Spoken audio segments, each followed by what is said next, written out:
Good evening, friends. I welcome you all at the YouTube channel DS English Parsala. Today, as everybody knows that we are learning how to speak English wherever it is required. As everybody knows that it is not our mother tongue or native language, but it is a universal language. That's why we have to learn.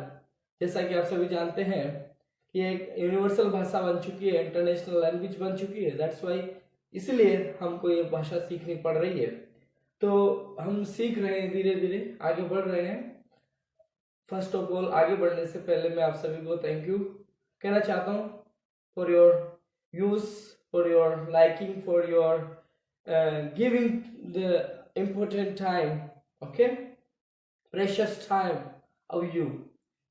One more thing, let's ask each other, how are you? और जैसे हम इसे short में बोले how are you, तो mostly students और may B I am, जब भी कोई पूछता है कि आप कैसे हो, हाउ आर यू, तो हम यही बोलते हैं कि हम अच्छे हैं और अच्छा चल रहा है। तो there are so many ways to express this idea, like how are you, I am fine, thank you, and what about you. हम आप सामने वाले से या I am also fine, good. तो ये चीजें हम जनरली बोलते हैं। There may be different answer here, I feel better than yesterday, मतलब कल से की अपेक्षा आज मैं और अच्छा हूं। तो ऐसा भी हम कह सकते हैं। आई फील गुड, ऐसा भी हम कह सकते हैं। या इट्स गोइंग वेल, ऐसा भी हम कह सकते हैं। चलो हम आगे बढ़ते हैं इसी चीज से। तो आगे बढ़ते हैं इसी बात को, जिसे हम कहते हैं, अगर हम इंग्लिश में कन्वर्ट कर रहे हैं तो लेट्स गो अहेड। चलो हम आगे बढ़ते हैं, मतलब हम इंग्लिश सीख रहे हैं, तो इस इंग्लिश सीखने की जो प्रोसेस है इसको हम आगे बढ़ाते हैं, आगे चलते हैं। तो लेट्स गो अहेड, चलो हम आगे बढ़ते हैं। क्या बोलेंगे, एक बार सभी रिपीट करें, let's go ahead. One more thing, चलो चलते हैं। Here we go, here we go. जब कभी भी हम किसी कार्य को सहमति के साथ शुरू करते हैं तो सभी मिलकर के कहते हैं चल चल चलते हैं यार, चल कि उसकी पार्टी में चले, नहीं नहीं, दूसरे का अरे यार नहीं चल चल चलते हैं यार। हियर वी गो कैसे बोलेंगे, हियर। ज्यादातर स्टूडेंट्स इसका प्रोनाउंस गलत करते हैं, इसको ध्यान रखें। Remember it, it will be pronounced here, we go. It is also pronounced go, not go. It is incorrect, okay? Then we should come the point. There are so many questions students ask कि sir जैसे मेरे एक भाई है, एक बहन है, तो उसको कैसे बताऊं। तो तब भी हमें बताना होता है कि जैसे एक भाई है और वो बड़ा है, तो आई हैव एन एल्डर ब्रदर। जब भी हम कहना चाहते हैं कि हमारे बड़ा भाई है, तो आई हैव एन एल्डर ब्रदर। पर एक चीज ध्यान रखनी है, ज्यादातर मैंने जो फेसबुक व्हाट्सएप वगैरह होते हैं वहां पर बड़े भाई को बिग ब्रदर बोलते हैं, ऐसा लिखते हैं कमेंट में। तो ये इनकरेक्ट होता है। एग्जाम में, कंपटीशन में हमेशा एरर वाले क्वेश्चन में पूछे जाते हैं। बिग नहीं आता, एल्डर। अगर छोटा है तो यंगर। ध्यान दें, यही सिस्टर हो तो younger sister and Elder sister. Younger है तो उसके आगे ए का यूज करें, एल्डर है तो एन का यूज करें। देन लेकिन एक बहन है और एक भाई है, तो हम ऐसे कह सकते हैं I have an elder brother and a younger sister. But we don't want to say in a long sentence, we want to say in a short. So there is a term sibling. Sibling, it means bhai aur bahin, bhai and bahin, sibling. So I can say I have two siblings. So remember, एक नया word आपको मिला है भाई बहन के common word, जैसे माता पिता के लिए कॉमन वर्ड यूज करते हैं पेरेंट्स, लाइक सिबलिंग्स। ऐसे ही एक और वर्ड है जैसे चिल्ड्रन, बच्चा, जैसे डॉटर पुत्री होती है और सन बेटा होता है, तो उसके लिए एक वर्ड है जनरली इशू। इशू मीन्स मामला भी होता है, कोई बात हो जाती है उससे कहते हैं, लेकिन इश्यूज जो वर्ड है ये भी बच्चों के लिए, जैसे मैंने कहा मेरे 2 बच्चे हैं, तो आई हैव गॉट या I have 2 issues, I can say like this, I have 2 issues. Then we must know how to say pati or patni in English. You know general word wife and husband, but there is another word spouse. You can use for wife, either it is wife or husband, you may use spouse. Okay, now let's go ahead. Here we go.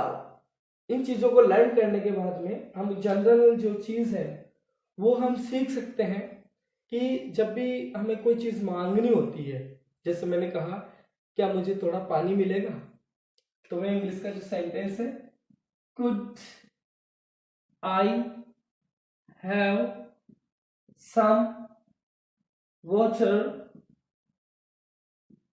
speak, repeat the sentence, could I have some water, क्या मुझे थोड़ा पानी मिलेगा। इसी sentence को क्या मुझे थोड़ा पानी दे सकते हो, तो could you give me some water, but this sentence seems awkward, so you should not use that kind of sentence, you should use could I have some water।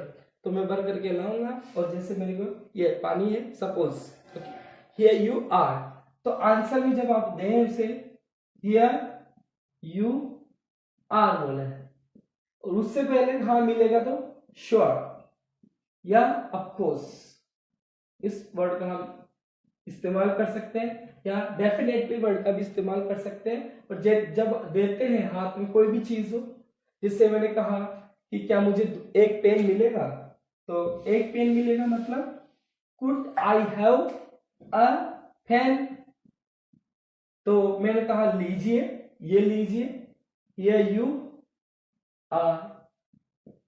Okay. जब फेंक करके दूं ले, तो हियर की जगह क्या इस्तेमाल कर ले, there you are, there you are, इसे देयर प्रोनाउंस किया जाता है, न कि dear, that is incorrect. Okay, sorry for interruption, I hope you have learned these sentences. Okay, so one more thing, देखिए दोस्तों, जब भी हमें सीखना होता है, याद करना होता है, यहाँ तो मैं पढ़ा रहा हूँ, otherwise I am very strong to make an eye contact. एक सेंटेंस है, मेक एन आई कॉन्टेक्ट, इसका हिंदी अर्थ हो जाएगा कि आंखें से आंखें मिलाइए, make an eye contact. Okay, याद रखिए, जब भी आप किसी को कहना चाहते हैं ना कि अरे भाई इधर देख मेरी तरफ, make an eye contact. Okay, या यूं भी बोल सकते हैं शॉर्ट में, पे अटेंशन, ध्यान देना, पे अटेंशन। ये देखिए, ये जो मैं आपको सिखा रहा हूँ, मैंने 10 जो एक्शन थे वो कल भी बताए थे, एक ये हो गया, एक ये हो गया। ये आपको बहुत ही जल्दी आपकी जो मैं इंग्लिश के सेंटेंस बनाना सिखाऊंगा उसमें यूज होने वाले हैं, तो इनको याद करने हैं, नोट डाउन करने हैं। ओके, नेक्स्ट, उसके बाद में हम कुछ चीजें जब सभी कहते हैं कि कैसे सीखते तो स्पोकन इंग्लिश का एक ही राज है, प्रैक्टिस। क्योंकि इंग्लिश में कहा भी गया है, practice makes man perfect. Competition में जिसके इंग्लिश आती है, एरर के क्वेश्चन वहां पर इसके आगे ए दिया हुआ होता है, तो ध्यान रखना। Remember, if a comes before man, then it is incorrect. So you are to remember, practice makes man perfect. There is a proverb, कहावत है, अगर आप अभ्यास नहीं करोगे, प्रैक्टिस नहीं करोगे, तो you will not learn English. So practice makes man perfect. Hindi में भी कहा गया है, करत करत अभ्यास ते जड़मति होत सुजान, रसरी आवत जात से सिर पर परत निशान। सो ऐसा होता ही है। फिर उसके बाद में हम बात करते हैं। देखिए दोस्तों, ये तो छोटी छोटी बातें थी जो हमने सीखी। अब हमारा जो मेन मुद्दा है जो आज हम छेड़ने जा रहे हैं, इसमें लगभग 2-3 दिन लगेंगे, हम प्रैक्टिस करेंगे, सीखेंगे। देखिए, आपने सुना होगा डू का यूज कहाँ किया जाता है, डज का यूज कहाँ किया जाता है। ये मैं टेंस नहीं पढ़ा रहा हूँ, जब टेंस पढ़ाऊंगा, ग्रामर पढ़ाऊंगा, उस समय अलग तरीके से बताऊंगा। यहाँ पर हमें स्पोकन के हिसाब से सीखना है। तो डू और डज का यूज जब हमें करना है तो सबसे पहले लाइफ के सेंटेंस जो हम बनाएंगे, लाइफ के सेंटेंस, या हम कह सकते हैं डेली लाइफ या डेली रूटीन के सेंटेंस जो हम बनाएंगे, उन डेली रूटीन वाले सेंटेंस में ही हम डू और डज का इस्तेमाल करेंगे। कैसे करेंगे, ध्यान रखना। एक तो जब भी डू और डज सेंटेंस में आएगा, इसके साथ हमेशा एक वर्ब की फर्स्ट फॉर्म आएगी। वर्ब की फर्स्ट फॉर्म को मैं एक्शन वर्ड इस्तेमाल करूंगा। देखो, मैं आपको ग्रामर नहीं पढ़ा रहा हूँ, तो यहाँ जब स्पोकन पढ़ाता हूँ तो स्पोकन में मैं वर्ड इस्तेमाल नहीं करता हूँ, मैं एक्शन ही बोलता हूँ। तो एक्शन की फर्स्ट फॉर्म आती है हमेशा डू और डज के साथ में। और क्या चीज ध्यान रखनी है, डू और डज का यूज सभी यूज इस्तेमाल होगा जब लाइफ के सेंटेंस बनाने हैं या फिर डेली रूटीन के सेंटेंस बनाने हैं। कैसे, हम रिमेंबर, इसका मतलब है कोई भी ऐसा कार्य या तो हम आज करते हैं, कल भी करेंगे, और कल भी किया था, मतलब डेली करते हैं, जैसे उठना, सोना, खाना, पीना, नहाना, धोना। तो डेली रूटीन के कार्य। कुछ ऐसे कार्य हैं जो मैंने आज मैंने नहीं किया, लेकिन मैं जनरली करता हूँ। जैसे मैं स्कूल जाता हूँ, जैसे मैं विद्यालय टेम्पल जाता हूँ, जैसे मैं मार्केट जाता हूँ। जरूरी नहीं है कि मैं डेली जाता हूँ, और जाता हूँ। ओके। और कुछ ऐसे कार्य जिसे हम डेली करते हैं, जैसे मैं ड्रेसअप डेली होता हूँ, जिसे मैं पढ़ाता डेली हूँ, जिसे मैं पढ़ता डेली हूँ। So there will be so many activities which will be showed here on the blackboard, and we will learn, and you will also express these words in easy way. Okay. One more thing, जैसे मैं कभी कभी ऐसे कहूँ इसमें उसमें तो जमीन आसमान का अंतर है, तो इस चीज में हमेशा एक प्रोवर्ब भी याद रखनी है, आपको रट लेनी है। और जमीन आसमान का अंतर है, जब भी हिंदी में ऐसा वर्ड है, आप लोग एक सेंटेंस बोलिए, there is a world of difference. There is a word of difference between Ram and Lakshman.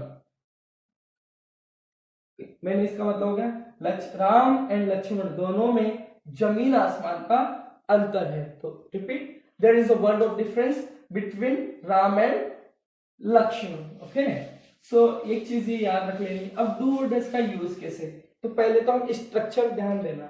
जब भी हमें डू और डज का इस्तेमाल करना है, सबसे पहले किसी से अगर क्वेश्चन करना है, प्रश्न करना है, तो हमें डू और डज का इस्तेमाल करना है। डू और डज, जब भी डू और डज आएंगे, जैसे मैंने कहा do you, does he, does she, do they, तो इसका मतलब है क्या वह करता है। जैसे क्या वह पानी पीता है, क्या वह नहाता है, क्या आप स्कूल जाते हो। तो इस प्रकार के जो सेंटेंस है उनकी शुरुआत डू या डज से होगी। डू या डज से जब शुरुआत होगी सेंटेंस की, तो answer will be in yes और नो। जैसे मैंने कहा, स्ट्रक्चर बना करके बता देता हूं पहले, डू डज प्लस सब्जेक्ट। अब सब्जेक्ट आप पढ़ते हो ना इसलिए, लेकिन मैं यहाँ स्पोकन में सब्जेक्ट को डूअर कहूंगा, मतलब कार्य को करने वाला, कार्य को करने वाला। देन वर्ब की फर्स्ट फॉर्म, अब मैंने कह दिया आपको कि मैं एक्शन वर्ड इस्तेमाल करूंगा, एक्शन की first form, then question mark. ये आपका सेंटेंस हो गया। जैसे मैंने कहा, क्या आप पानी पीते हो, डू यू, ये डूअर हो गया। Drink water, question mark. Do you drink water, मैंने क्या कहा,